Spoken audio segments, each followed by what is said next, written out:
Hola, buenas tardes. Muchas gracias por seguir aquí con nosotros en Virtual Arte, este espacio digital cultural para crear, conectar y contribuir. Esperamos que lo estén disfrutando. Llevamos desde las 10 de la mañana, 10:30 más o menos, y estaremos hasta las 10 de la noche cerrando con mucha música. Todavía nos faltan más segmentos culturales, así que por favor, acompáñenos. Les doy la bienvenida a este segmento titulado Creando Vidas. En este segmento estaremos apoyando a NALAC, una organización sin fines de lucro que se dedica a apoyar a la difusión del arte y la cultura latina. Verán cómo apoyar a esta organización en nuestros posts de redes sociales y también en nuestra página web. Muchas gracias por sus donativos, en verdad son valorados. Mi nombre es Alejandra Vega Rivera y me da mucho gusto estar con ustedes aquí en este segmento, titulado, como les decía, Creando Vidas. Y es sobre escritura creativa, porque ¿qué es escribir sino crear vidas, inventar nuevos mundos, personas, aromas, lugares? Todo eso es. Y para esta aventura les voy a dar la bienvenida a mi querida colega, escritora, guionista, cineasta, tapatía, ¿qué más se puede pedir? Elizabeth Soto Lara. Hola Eli, ¿estás por ahí? Hola Ale, muchas gracias por tremenda presentación. Estoy muy feliz aquí de estar formando parte de Virtual Arte y bueno, es un honor para mí compartir este segmento contigo. Como ya les dijo Ale, lo hemos titulado Creando Vidas y lo hemos dividido en 2 capítulos. El primer capítulo estará liderado por mi amiga Alejandra. Ella los va a introducir en la difícil y desafiante tarea que es la escritura y yo los adentraré un poquito más en el desarrollo de personajes. Déjenme decirles un poquito sobre Alejandra. Alejandra es una comunicadora y escritora con una trayectoria de más de 6 años creando contenido escrito, haciendo gestión en redes sociales y colaborando en instituciones internacionales tales como UNAM, UNAM-LA, LA Times, Cal State, Opera y LACMA. He tenido oportunidad de trabajar con ella y es una artista que te inspira en tus proyectos y te contagia su creatividad. Posee una amplia experiencia en el mundo de las letras y la cultura en general. Así que sin más preámbulo, empecemos con Creando Vidas y los dejo con Alejandra Vega Rivera. Muchas gracias, Eli. Bueno, para empezar me sonrojaste. Hiciste que se me borrara el cassette con tan bonita presentación. Muchas gracias. El honor de estar aquí compartiendo este segmento contigo es todo mío. Y con la audiencia que nos está viendo, a quien, por cierto, invitamos a que interactúe a través de nuestras redes sociales. Estamos transmitiendo en Facebook Live, pero también estamos recibiendo mensajes en Instagram, en Twitter, y nos pueden contactar a través de todas estas plataformas. Si tienen preguntas para algunos de los ponentes, comentarios sobre los segmentos que les han gustado más, sobre lo que quisieran ver en próximas ediciones, por favor, escríbanos y con mucho gusto estaremos aquí contestándoles. Bueno, ya sin más preámbulos, sin más anuncios, vamos a entrar a este segmento. Como les comentaba Eli, vamos a platicar en esta primera parte sobre el proceso de escritura. Más que proceso de escritura como tal, sobre cómo animarte a escribir de entrada. Yo sé que tú que me estás viendo probablemente eres ama de casa, trabajador en una oficina de 9 a 5, conductor de Uber, en fin, tantísimas profesiones que hay, pero muy probablemente sientes ese llamado dentro de ti, eso que muchas personas sentimos y que es una vocación por contar historias y que en particular se manifiesta a través de la palabra escrita. El diccionario dice que escribir es poner símbolos, ya sean números, palabras, letras, una tras otra en un pedazo de papel o en alguna plataforma, pero los que lo hacemos sabemos que significa mucho más que eso. Y también sabemos que el paso más difícil de dar es el primero, es animarte realmente a escribir y a dar ese paso frente a la página en blanco, que es lo más aterrador. Es en verdad un monstruo que existe, que yo sé que existe porque lo he visto a los ojos, como seguramente muchos de ustedes. Y bueno, hay que enfrentarlo. Para eso, en esta primera parte del segmento, les vamos a dar algunos consejos para ir ahí.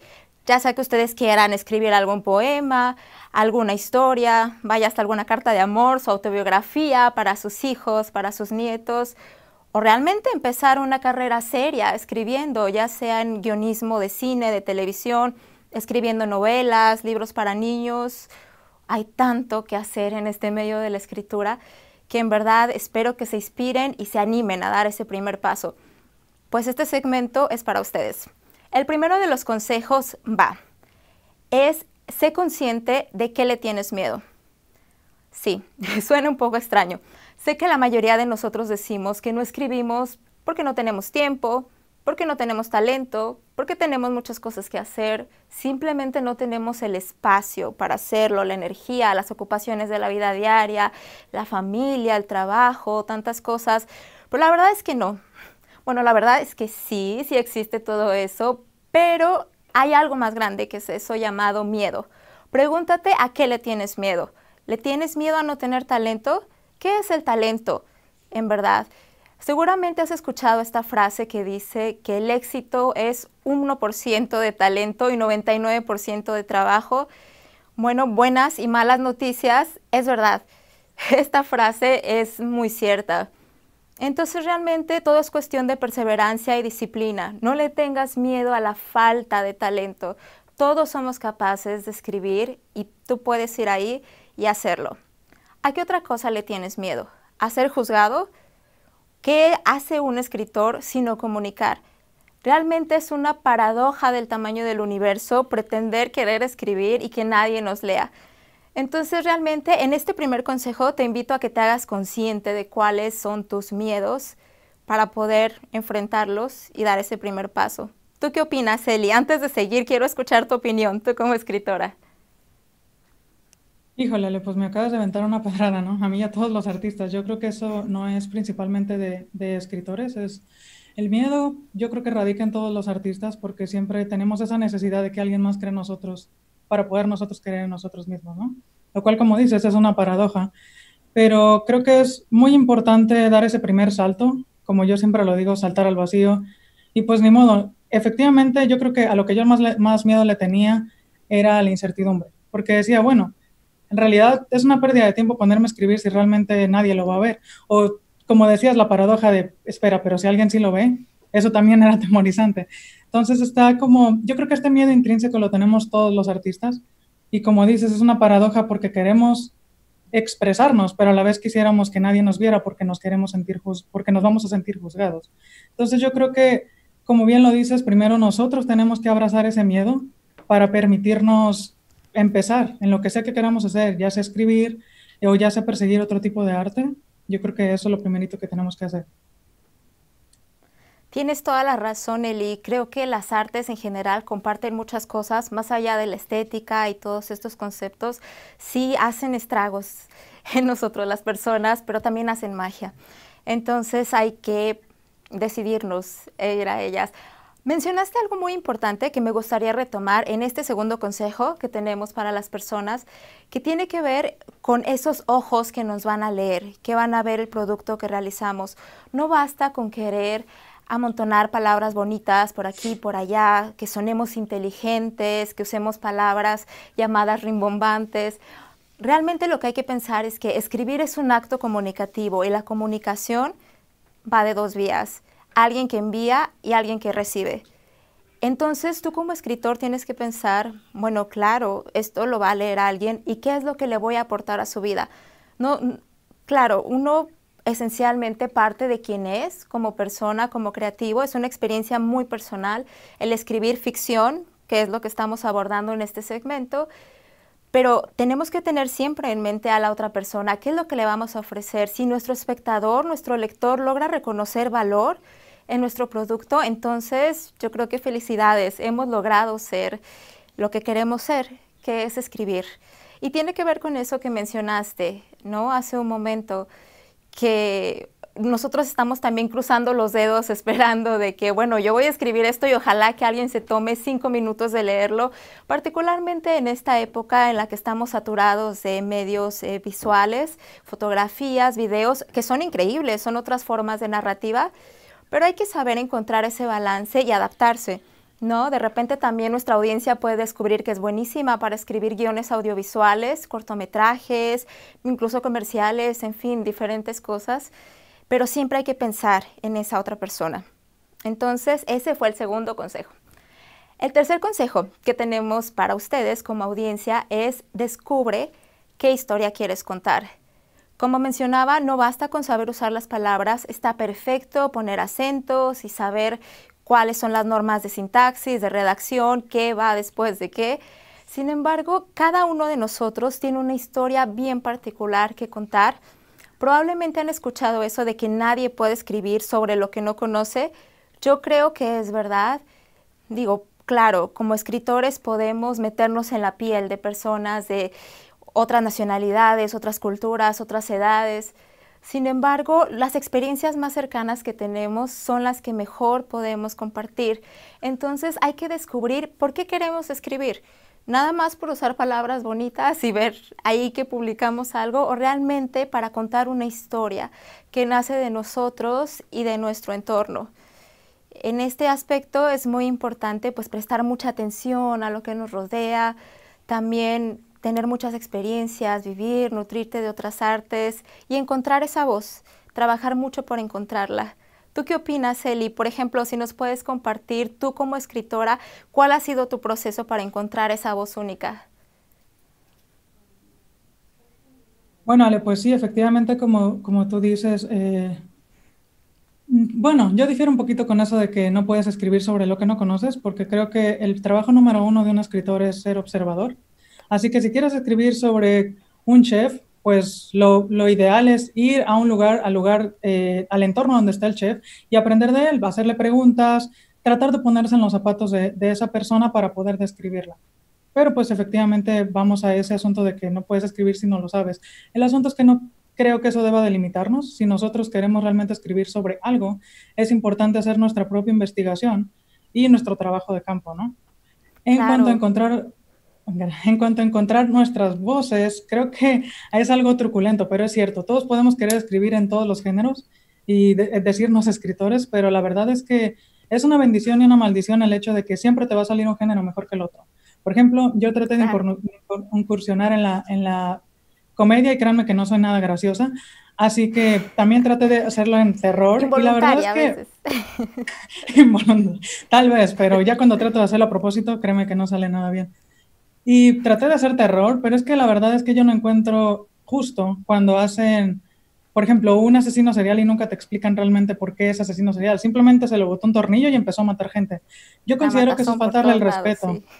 Exacto, y eso es faltarle el respeto a los personajes. Yo creo que lo Y a la mínimo que les audiencia. debes, y a la audiencia, porque no son tontos, efectivamente, lo mínimo que les debes es decirles qué fue lo que disparó toda esta situación para que se convirtiera en un asesino serial. Nadie nace asesino serial, ¿no? Entonces yo creo que efectivamente en este asunto de tratar de encontrar tu voz, está el hecho de que yo sí les recomiendo que incursionen en todos los géneros si quieren, pero también hay que ser objetivos, dar un paso hacia atrás y decir, sabes que la neta no soy gracioso y la neta no sé matar gente. Así que lo mío sale trágico, pero porque soy dramática, por ejemplo, ese es en mi caso. Todos los Pero escritores no, tenemos mucho de dramáticos, Eli. Eso no sé si es bueno o exacto. malo, pero está. Híjole, mientras no nos adentremos tanto en los personajes y de repente creamos que somos ellos, todo bien. Hay que tener la capacidad de dar un paso hacia atrás y darnos cuenta cuando los sentimientos son nuestros y cuando los sentimientos le pertenecen al personaje que estamos escribiendo. Pero sí, encuentro muy interesante eso que dices porque creo que es de las cosas más difíciles para un escritor, encontrar su voz.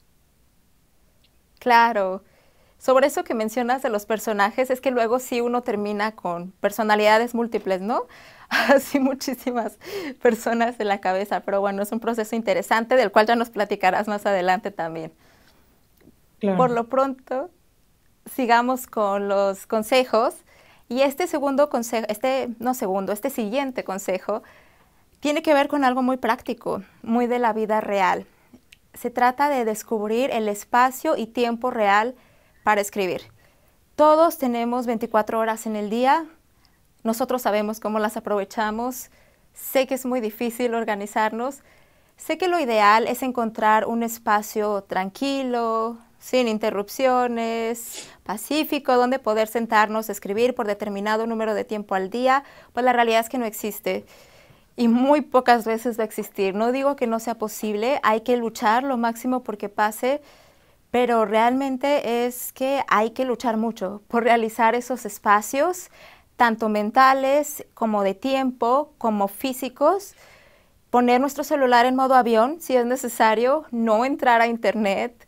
De verdad, todas esas cosas son distracciones muy importantes en este siglo XXI. Entonces hay que usarlas como herramientas, claro, para investigar en el proceso de escribir, para relajarnos, todo eso, pero bueno, hay que darnos el espacio. Y también no limitarnos, porque vaya, hemos sabido de ejemplos de novelas, por ejemplo, que se han escrito desde un cuarto de lavandería. No sé si ustedes están familiarizados con el autor Dan Brown, del Código Da Vinci y otro tipo de libros. Bueno, él escribió esa serie de libros desde la casa de sus padres en la lavandería, mientras escuchaba a una lavadora, atrás haciendo todo ese ruido de la ropa por delante, él arriba de un canasto, todo eso, y cuenta la anécdota, es que a veces no hay de otra. Vaya, yo hasta he escuchado a cantautores que han escrito canciones desde el baño. Ahora sí que esto de los espacios y los momentos ideales es un poco complejo. Hay que buscar lo ideal, pero no hay que limitarnos. La vida es inoportuna, nosotros hay que ser inoportunos también para defender nuestro arte y eso que queremos hacer. Así que ese es el otro consejo. ¿Tú qué opinas al respecto, Eli? Yo creo que es una de las principales cosas que tenemos los escritores, que somos probablemente 80% procrastinación y el otro 20% escritores. Yo creo que eso también es autosabotaje, porque Buen punto. Inconscientemente pensamos que tal vez, ¿cuál es el punto de decir esta historia? ¿Va a ser, alguien la va a leer? ¿Va a ser exitosa? ¿Estoy perdiendo mi tiempo? Y yo creo que eso es lo que nos hace, ok, voy a ver este capítulo de Netflix, solamente este capítulo, y después no te diste cuenta y ya te llevaste toda la season, ¿no? ¿Verdad? Exacto. Entonces creo que, pues sí, como tú dices, Brown tiene esta frase que dice que tienes que proteger tu proceso, y creo que es muy importante porque gran parte de ser un escritor es disciplina, que es probablemente una característica que yo no poseo mucho. Pero es bueno, como tú dices, hacer un checklist y decir, hoy voy a hacer 10 páginas, hoy voy a terminar hasta aquí y hacer deadlines contra nosotros mismos, porque eso es lo que estamos haciendo, estamos compitiendo contra nuestra propia incapacidad de sentarnos en la computadora, ponernos ante la página en blanco, que es temerosa. Es aterrador, la gente no lo cree, pero es un mini monstruo blanco. Sí lo es, créeme. Muy complicado. Sí. Lo es. No, estoy totalmente de acuerdo contigo. Yo también creo que esto tiene que ver mucho con disciplina y difiero contigo en eso de que tú careces de disciplina. No es cierto. Eres muy modesta, pero eres de las escritoras más disciplinadas que conozco. Y eso, en lo personal, lo admiro mucho porque es una característica que debemos de tener como creativos en cualquier área. La disciplina es fundamental. Hay mucho de inspiración, mucha parte creativa, pero muchísimo de trabajar también, como si estuviéramos en cualquier otra profesión. Muchas gracias, Eli, por esa aportación y vamos a seguir con los consejos. Espero que hasta ahorita les estén resultando útiles. Por favor, coméntenos en redes sociales cualquier pregunta que tengan, particularmente en este segmento que estamos lanzando completamente en español y que esperamos que lo disfruten. Les recuerdo, hago una pequeña pausa para recordarles que estamos apoyando a NALAC, esta organización que se dedica a apoyar al arte y a la cultura latina en Estados Unidos y que tiene sede en Texas. Por favor, ayúdenos a donar a través de nuestra página web de Virtual Arte Festival. También en redes sociales y en diferentes lugares van a encontrar los enlaces. De antemano, muchas gracias por la donación. Bueno, sigamos entonces con estos consejos para escribir. Y el siguiente es, yo creo que uno de los más importantes, no autocensurarse, no ser el peor crítico frente a uno mismo, porque creo que eso suele pasar mucho en la escritura y en la vida en general. Claro que es importante ser exigente y seguir ¿no? con este estándar de calidad de nuestra disciplina, pero hay veces que es suficiente por el momento y que uno tiene que avanzar, porque si no, nunca lo va a hacer. Entonces, de entrada, escritores no se preocupen demasiado si por aquí falta una coma, si por aquí un acento no está bien puesto, si no se escucha con la suficiente fuerza ese diálogo que nuestro personaje dice, se arreglará. Lo importante es poner las letras ahí en la página en blanco, seguir y poco a poco se pule. Digo, todos los que escribimos sabemos que nada sale a la primera, que cualquier borrador que se realice lleva por lo menos 10, y creo que me quedo corta, pero más o menos 10 revisiones, para arriba, o sea, muchas más, para que salga una versión con la que estemos satisfechos. Entonces, pues por favor, sí seamos críticos de nuestro trabajo, pero no nos autocensuremos de entrada, porque ahí nos estamos poniendo el pie nosotros mismos y creo que eso pasa muy continuamente. ¿Estás de acuerdo conmigo, Eli? Sí, yo creo que pues la autocensura, como tú dices, es parte del mismo autosabotaje que nosotros hacemos porque creemos que no vamos a ser lo suficientemente buenos. Pero pues voy a reafirmarles algo que todo el mundo, todo escritor sabe y todo escritor dice. El primer borrador es malo. No, no es malo, es terrible, se los Es prometo. terrible, Pero sí. el punto es que vas a reescribirlo. El punto del primer draft, que le llamamos el primer borrador, es simplemente poner ahí la idea que tú tienes. Y ya después vas a ver, tú mismo vas a ver los efectos. Y eso es bueno, porque si tú eres lo suficientemente objetivo para ver dónde están tus errores, pues vas a mejorar tu historia. Y Claro. por eso es que tenemos después el draft número 10, número 15, y ahí seguimos, ¿no? Hasta que salga perfecto. Claro. ¿Cuál ha sido la mayor cantidad de drafts, por ejemplo, que tú has realizado de algo, ya sea de un guión de cine o de alguna novela o algo? ¿Tienes más o menos el dato aproximado? Sí, el máximo de drafts al que he llegado yo es el número 17 y de verdad que ahora odio ese número. Estoy tratando de Ya cada está vez que hay un marcado nuevo guión. 17. Claro, ese es ahora mi número así como al que le tengo miedo, ¿no? Maldito. Como que sí, como que es un disparador, me dispara ahí malos recuerdos. Pero el asunto es que la historia fue buena y quedé de cierta manera satisfecha con ella, así que creo que ese sentimiento de satisfacción de, wow, le puse meses y le puse 17 drafts a esta historia, creo que eso es lo que te va ayudando a sentirte mejor y te va dando un poco más de confianza para la siguiente vez ya no te vas a llevar tanto tiempo en hacer tu primer draft, ¿no? Ya vas a estar emocionado, que eso es lo que nos falta en un principio, cuando estamos ante la página en blanco, nos Sí, falta entusiasmo, nos falta emoción para hacerlo. totalmente. Poco a poco te vas enganchando con el proceso y al menos yo creo, al menos eso me pasa a mí, que la parte que más disfrutas es la reescritura. Ya tienes una idea de cuál fue más o menos el inicio, la estructura, ya nació esa parte de ti, entonces ahora necesitas pulirlo y es muy divertido, realmente es un trabajo que se disfruta mucho. Espero que compartas la, el sentimiento, pero todos los escritores tenemos diferentes procesos, entonces, bueno, sí, tienes toda la razón. Sí, por Entonces, supuesto, o sea, sigamos con totalmente el de siguiente acuerdo. consejo. Perdón, ¿dijiste algo? Como que No, llega aquí decía un que estaba poquito después del sonido. completamente, sí, a mí también me llega un poco retrasado, no, pero decía que estoy totalmente de acuerdo contigo, o sea, vas mejorando con cada draft, tú mismo vas Claro, viendo tu proceso. claro, todo es prueba y error en la vida y particularmente en las cosas creativas como la escritura. Así es. Bueno, el siguiente consejo es descubre cuál es tu tipo de ficción. ¿Qué es lo que te gusta hacer? ¿Te gusta leer cómics? ¿Quieres escribir cómics? Lee los más que puedas. ¿Quieres escribir novelas románticas? Ve desde Jane Austen, lee desde Jane Austen hasta Charlotte Brontë, hasta vaya, Corín Tellado, si te gusta, depende. Aquí los gustos son muy variados. Entonces se vale un poco de todo. Si te gustan novelas más experimentales, abstractas, contemporáneas, excelente, todo se vale, pero tienes que familiarizarte muchísimo con ese género. ¿Quieres escribir para cine, para televisión? Claro, ver Netflix es bastante entretenido y útil, pero también vale mucho la pena aventarse esos viajes a los guiones, compararlos de repente con lo que hay en la televisión, en la pantalla, y eso va a servir para que sin darte cuenta, casi por ósmosis, puedas absorber cómo se plantean estas historias, qué tipo de historias son, cómo son los personajes, cómo salen y se enfrentan al mundo, qué técnicas narrativas a usar, cuál es el mejor maridaje entre contenido y forma.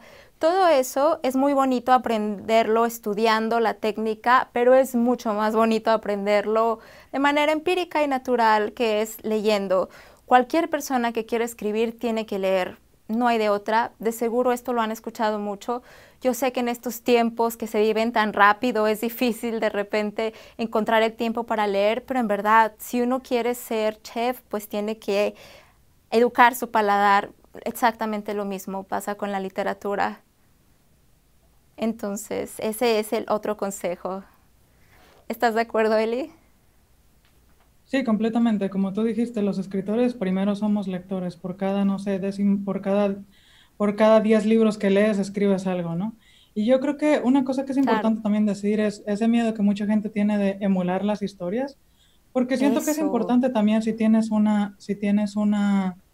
admiras a un autor y quieres aprender a escribir como él, bueno, tienes que, o él o ella, tienes que leerte sus libros, deconstruir sus historias y ver cómo están construidas, ¿no? Es como un rompecabezas, lo decodificas primero, lo desconstruyes primero para volverlo a construir y eso te puede servir también a ti para construir tú tus propias historias, ver de dónde partir y a dónde quieres llegar. Sí, completamente de acuerdo. Mucha gente aquí tiene ciertas ideas de que si es plagio o algo así, para nada.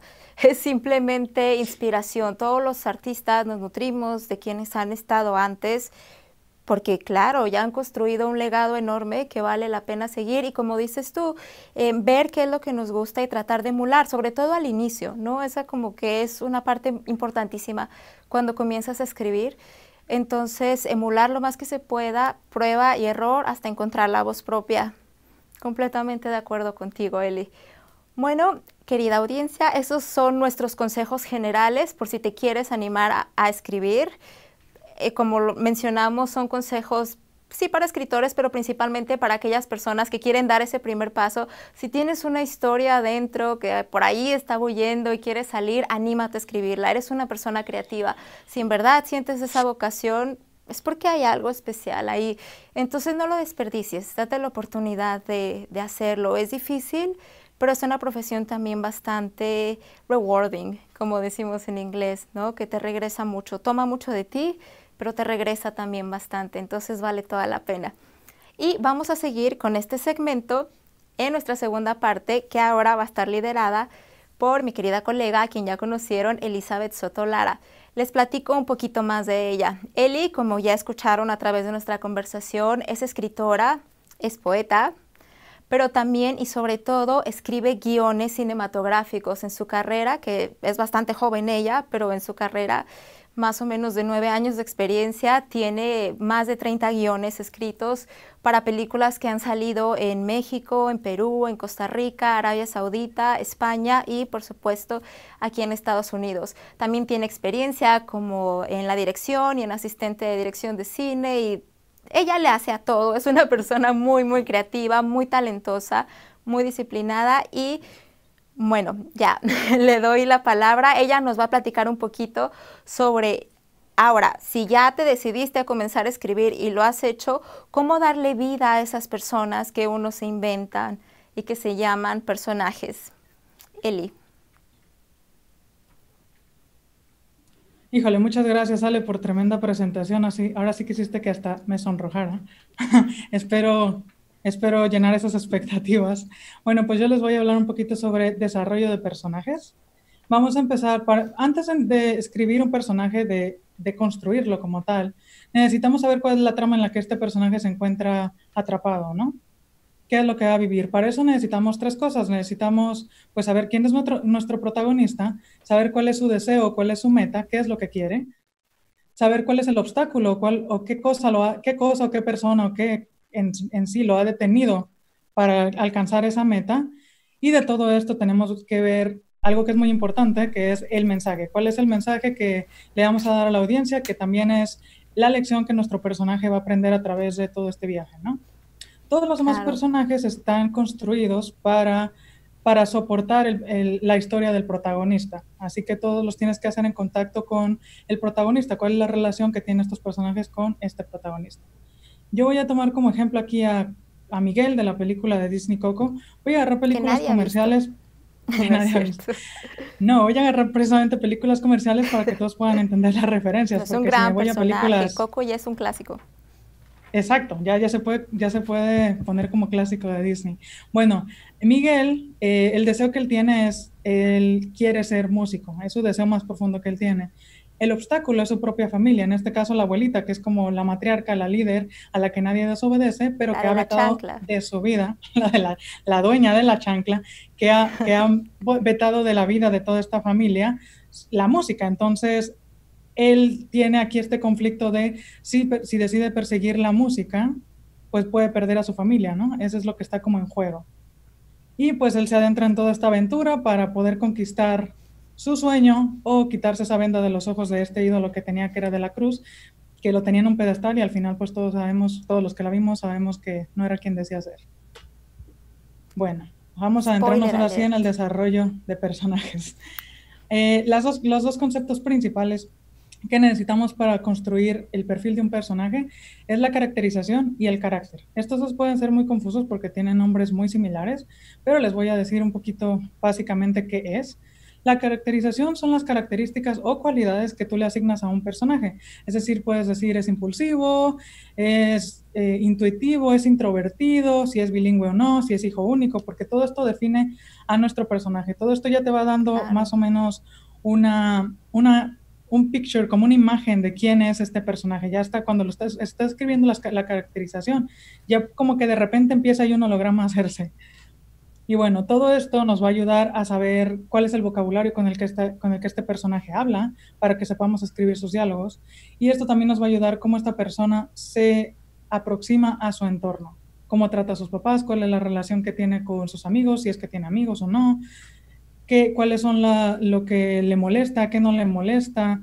Todo este tipo de cosas nos van a ayudar a que el personaje no sea genérico, sino que sea único, que tenga como ese qué sé yo, que te atrae, Sí, ¿no? je ne Que sais tenga pas ese quoi. atractivo, que tiene ese atractivo que hace que la audiencia se quede y no digan simplemente, ah, ese es otro nerdo, por ejemplo. Si es un nerdo, ok, es un nerdo, pero ¿qué hace el nerdo interesante? Aquí es donde nosotros tenemos que poner como estos contrastes de es un nerdo, pero no sé, de noche es DJ, por ejemplo. Eso sería interesante, ¿no? Algo así. Eso está interesante, es una historia que yo quisiera saber, la vida oculta del nerd, del salón, claro. Luego la escribimos. Hay que Bueno, y escribirla, sí. el carácter es cómo el personaje se moldea con todos estos aspectos de su personalidad, cómo se moldea a través de su entorno. Porque, por ejemplo, este nerdo que estamos diciendo el nerdo DJ, si él vive en un ambiente hostil donde fue bulleado, en un ambiente hostil donde fue aislado, va a ser muy diferente para él, va a ser más importante para él ser DJ porque es donde puede ser él, aunque tal vez use máscara o algo así por el estilo, ¿no? Pero este entorno es el que lo está moldeando. Si vive en un entorno hostil, la manera en cómo responde a las demás personas y a su mismo entorno es diferente, que si es una persona que siempre fue amada, siempre fue apoyado por sus papás y de hecho le decían que estaban súper orgullosos de él por ser nerdo, es un apoyo completamente diferente a si se le rechazara Claro. precisamente por esa causa, ¿no? Entonces, ese es el carácter. El carácter nos va a ayudar con los puntos de tensión o los beats que le llamamos en el guión, para que nos van diciendo cómo hay un arco de un personaje, cómo el personaje va cambiando, cómo este personaje en los puntos cruciales de su viaje va tomando decisiones o respondiendo de cierta manera a las preguntas o a los desafíos que se le ponen en el camino, ¿no? Porque, por ejemplo, este nerdo puede decidir hacer una balacera, por así decirlo, o puede decidir lidiar con ese bullying que le hicieron y convertirse en un advocate de los demás y ayudar a que los demás nerdos se sientan apoyados, ¿no? Espero que nadie esté ofendiendo con la palabra nerdos, yo mismo me considero uno, así que espero que nadie None se sienta taken. ofendido. No, no ofensa recibida. Súper. Entonces, yo creo que esos son como los puntos de tensión. En un momento crucial en el que el personaje se siente orillado a tomar una decisión en el que puede ser de vida o muerte, ¿qué es lo que el personaje hace? Por ejemplo, si es Claro. su máximo enemigo que decide y tiene la oportunidad de quitarle la vida, ¿le quita la vida o se la perdona? Eso es lo que nos va revelando a nosotros cuál es la verdadera naturaleza de nuestro personaje. Tal vez era tímido y tal vez era miedoso, pero en ese momento se convierte en una persona valiente que toma una decisión. Y eso a nosotros nos da otra faceta de nuestro personaje, ¿no? Y bueno, en este segmento yo quería preguntarle a Ale, que recientemente nosotros estuvimos trabajando en un guión para un thriller, estamos en un feature. Quería No es preguntarle cuál anuncio, fue tu pero proceso. próximamente lo verán. Quería saber cuál fue tu proceso con esto. ¿Se te hizo difícil? ¿Se te hizo interesante? Muchas personas dicen que, bueno, algunos escritores han dicho que para qué haces biografía del personaje, para qué haces perfil del personaje, si realmente lo haces al principio y ya cuando te sientas a hacer el guión ya ni siquiera regresas a ello. Yo pienso que eso puede ser cierto, de cierta manera, pero si no hubieras escrito esta biografía, este perfil del personaje, no sabrías a quién estás escribiendo y tendrías un personaje inconsistente, un personaje que Claro. constantemente toma una decisión y luego toma otra y que ni siquiera tiene sentido. Y eso lo haría poco realista y pues no podríamos identificarnos con el personaje porque no lo entendemos. Pero por favor cuéntanos cuál fue tu proceso. Sí, sería un personaje plano, sin dimensión, y los seres humanos no somos personas planas. Somos seres llenos de luz y de oscuridad, llenos de matices, de diferentes cosas, y si pretendemos dar vida, pues tenemos que hacer lo mismo, tenemos que ser esos padres para nuestros personajes. Estoy totalmente de acuerdo con todo lo que expresaste en esta primera parte, Eli. Yo en lo personal, como escritora, sí considero fundamental cimentar muy bien la personalidad, el carácter de nuestros personajes, porque de verdad tienes que saber cómo se van a expresar. No puede hablar igual una persona que ha crecido violentada en un ambiente hostil, en un barrio de América Latina, que alguien que lo ha tenido todo, pero que probablemente ha estado en este ambiente nihilista. No sé, de verdad, meterte mucho a la psique de tu personaje, a su físico, a sus sentimientos, a todo él. De verdad que sí te ayuda muchísimo para saber cómo navegar a través de la ficción. Yo recuerdo que cuando estábamos trabajando en este guión, que bien mencionaste, realizamos algún ejercicio por ahí en una página llamada 16 Personalities, que es un ejercicio de test de personalidad. Entonces pretendimos ser nuestros propios personajes y contestar a las preguntas ahí. Primero tenía mis dudas del experimento, dije, ¿qué tanto tiempo nos va a consumir esto versus la utilidad? Pero fue increíble, de verdad que los resultados de ese test, como con las distintas tablas que realizamos para desarrollar los personajes, después fueron completamente útiles. Ahora siento que tengo 5 personas más en mi cabeza. Ya tenía algunas con mis personalidades múltiples, pero ahora tengo 5 más. Una de ellas ya no está en nuestra historia, tristemente, porque, bueno, pasó a mejor vida. Pero realmente sientes que tus personajes son parte de ti. O sea, yo puedo decirte si a Renata ahorita se le antojará un helado, si Carola quisiera ver tal serie en Netflix. De verdad, esto es fundamental para los personajes y la historia. Yo no creo que es una pérdida de tiempo. Yo creo que es algo que sí hay que hacer como escritor. Si eres serio en esto, hay que hacerlo. Completamente de acuerdo contigo, Ale. Y pues sí, este experimento lo he estado haciendo en los últimos guiones, el de 16 Personalities. Creo que es buenísimo, la verdad. Lo que más me Buenísimo. sorprendió a mí en este proyecto que estamos haciendo juntas fue el hecho de que nosotros primero hicimos el perfil con las características, una mini bio que teníamos ahí un poco vaga. Y cuando empezamos a hacer los test de personalidad con los resultados, dijimos, wow, es impresionante cuánto los conocíamos ya antes Sí, de siquiera da hacer hasta un el... poco de miedo, la Sí, verdad. sí, da un poco de miedo de cuánto los conocíamos ya antes. Yo creo que también el ir construyendo estas bios, ir construyendo estos perfiles, es un trabajo de introspección, porque de cierta manera esos personajes tienen un poquito de nosotros, aunque sea una característica que nosotros Sí. ya le desarrollamos más exageradamente, pero todos estos personajes, como bien lo dijiste, viven en nosotros, somos parte de ellos, son una piecita de nuestro gran rompecabezas. Así es. Bueno. Ahora vamos a continuar con los deseos y los miedos, que estos son súper importantes para que el conflicto se surta efecto, porque los deseos son los que nos provocan a accionar, a nosotros como personas, y lo mismo sucede con nuestros personajes. Si ellos no tienen deseos, tenemos entonces un protagonista inactivo, que no va a ningún lado, que no quiere nada y que está feliz en su zona de confort. Sin embargo, si tenemos a un personaje que desea algo profundamente, va a hacer lo que sea para llegar a esa meta. Y con esto vienen también las consecuencias de que va a estar dispuesto a aceptar las consecuencias, el dolor, el sufrimiento que esto le cause, la transformación, Como para en la llegar vida a la real. meta deseada. Como en la vida real, exactamente. Todo viene como con sus consecuencias, todo tiene un precio, ¿no? En cuanto a los miedos nos paralizan y hacen que no nos adentremos en el viaje, por ejemplo. Pero en nuestros miedos también podemos encontrar revelaciones que nos dicen el por qué nosotros teníamos tanto temor de hacer algo que probablemente se veía más difícil de lo que era cuando estábamos más lejos de la meta, ¿no? Ya cuando estás cerca ya lo ves un poco más realista, pero en un principio se ven imposibles. Sí. Y bueno, usualmente el obstáculo del personaje está directamente ligado al miedo que este personaje tiene que enfrentar. Como decíamos de Miguel de Coco, él básicamente se tiene que enfrentar a su familia y no solamente a su familia, cuando se va a la vida al mundo de los muertos, se enfrenta la situación de que puede perder la vida en el proceso. Entonces tiene que ver Hay ahí si mucho realmente stake, vale sí. arriesgar tu vida y arriesgar el amor de tu familia y perderlo todo por la música y por un ídolo que era una ideología, era algo que no existía, era una idea que él tenía del personaje, ¿no? Y bueno, aquí van 5 cosas que debes de saber sobre tu personaje para poder construir el defecto o el miedo de este personaje, ¿no? Voy a poner de ejemplo la película de Frozen, porque siento también que todos ya la vieron. El deseo de nuestro personaje principal, que es Elsa, es de ser normal. Este personaje que tiene un poder, que puede aventar hielo de las manos, puede controlarlo. Bueno, No creo que el haya asunto es padre que no precisamente haya eso. visto esta película.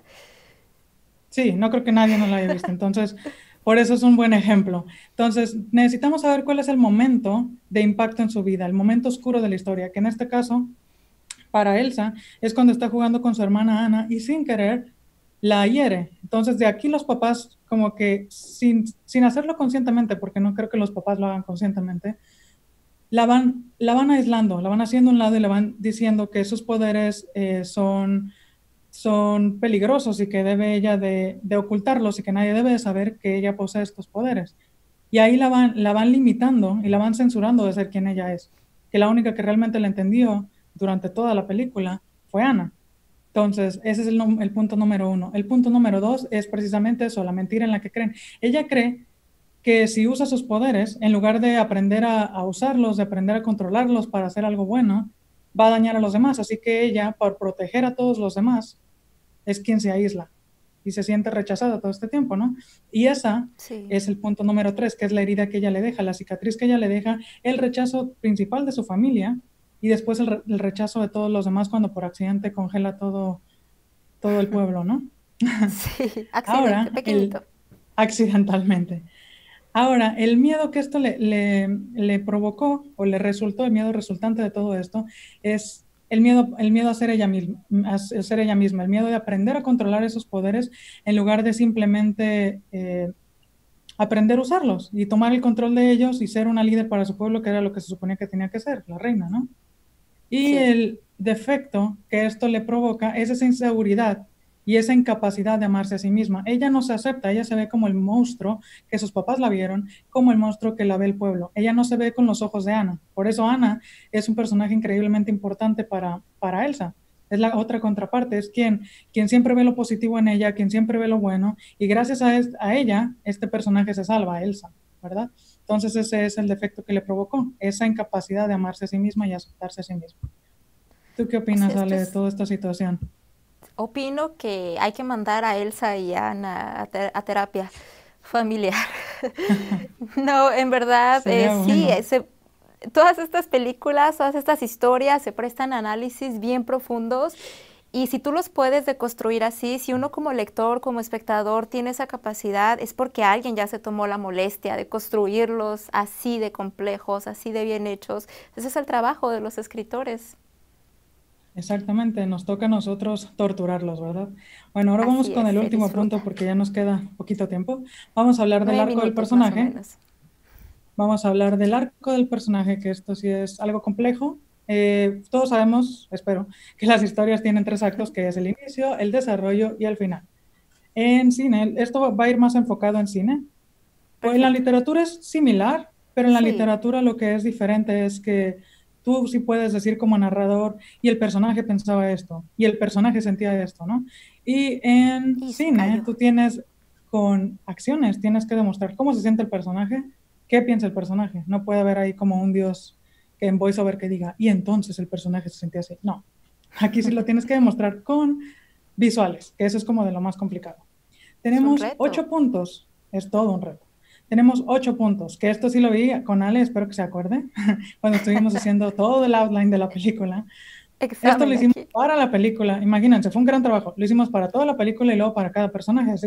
Así que pobre de Ale estaba ahí ya queriendo llorar, pero Estoy es muerta, fuerte, fue gente. fuerte. Bueno, vamos a empezar con el acto 1, y voy a ejemplificarlo con Aladdin, que espero que también todos ya la hayan visto. Esta es la Aladdin, la última película que hizo Disney. Um, bueno, vamos a empezar. El acto 1 empieza con el personaje, el protagonista en este caso, Aladdin, en su mundo ordinario, en su zona de confort. Introducimos al personaje y ya sabemos en los primeros minutos de la película que es un ladrón callejero, que vive en la calle, que tiene a Apu, que es como su secuaz, y que es muy rápido, porque es buenísimo, es muy ágil para robar, es como su talento. Y bueno, Talento, sí.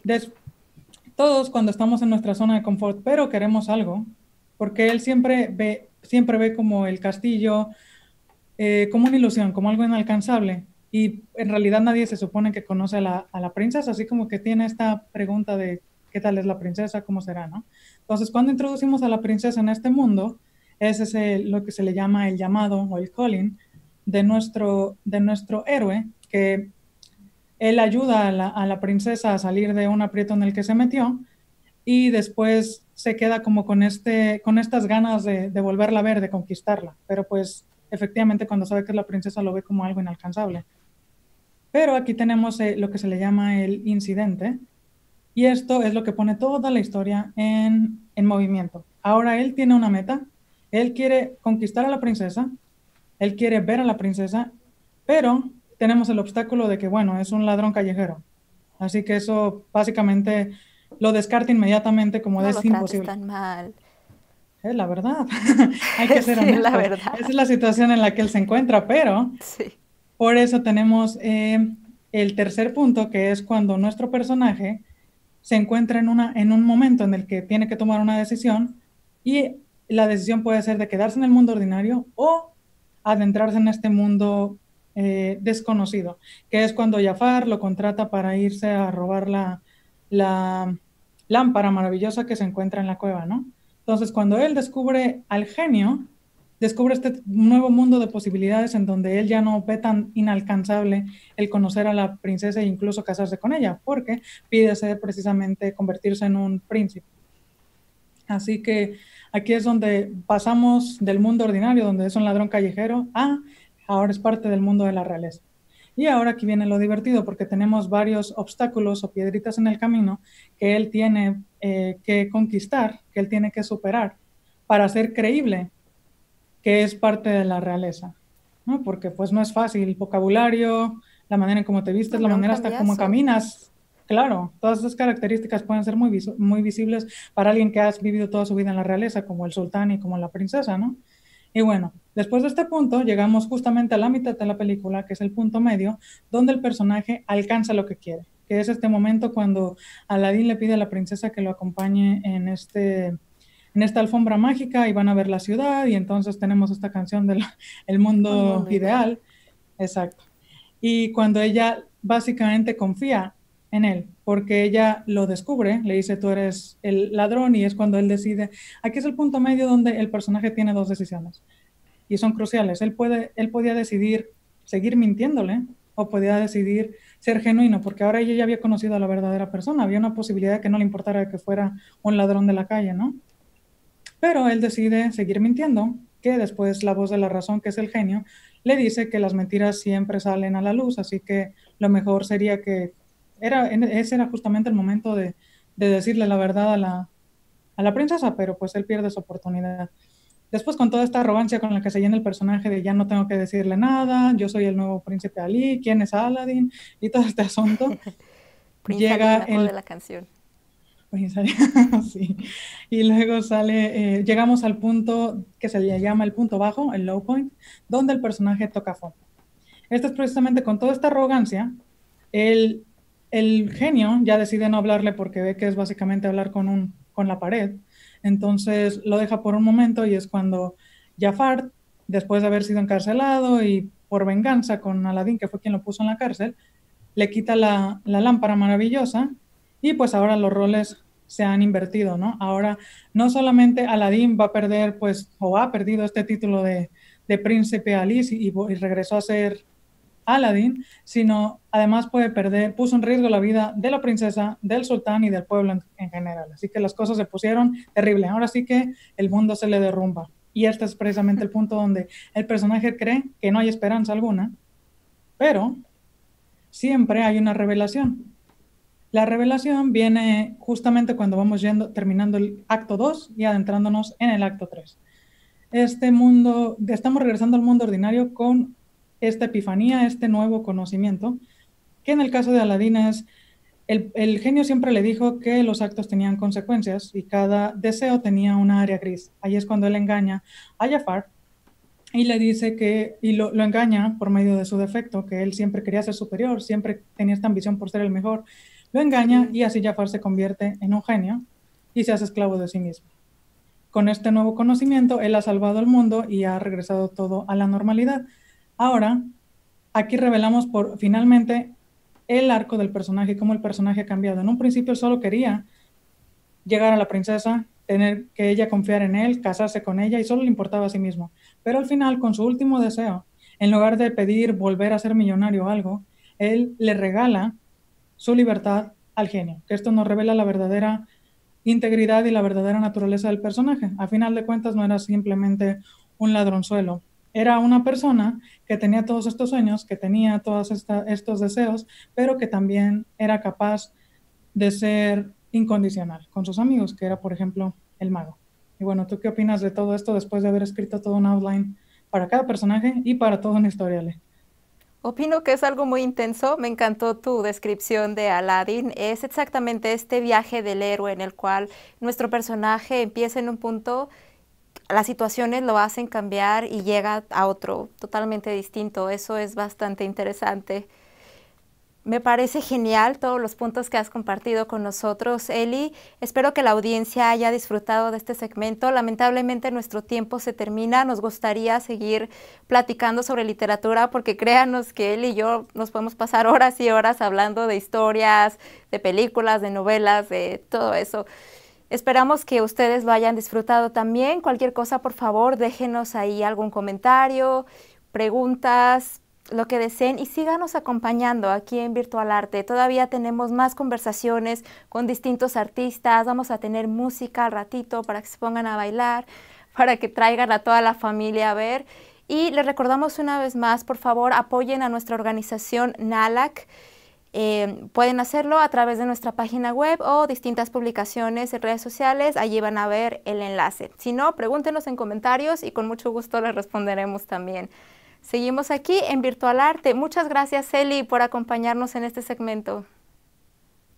Muchas gracias a ustedes por invitarme. Gracias. Y vamos con... No, perdón, ¿qué decías, Eli? No, que vamos con el siguiente segmento. Los invito a que se queden. Muchas gracias. Seguimos con nuestro querido Juan Escobedo, quien les va a platicar un poquito más de cine y va a apoyar también a una organización. Aquí seguimos en Virtual Arte. Gracias.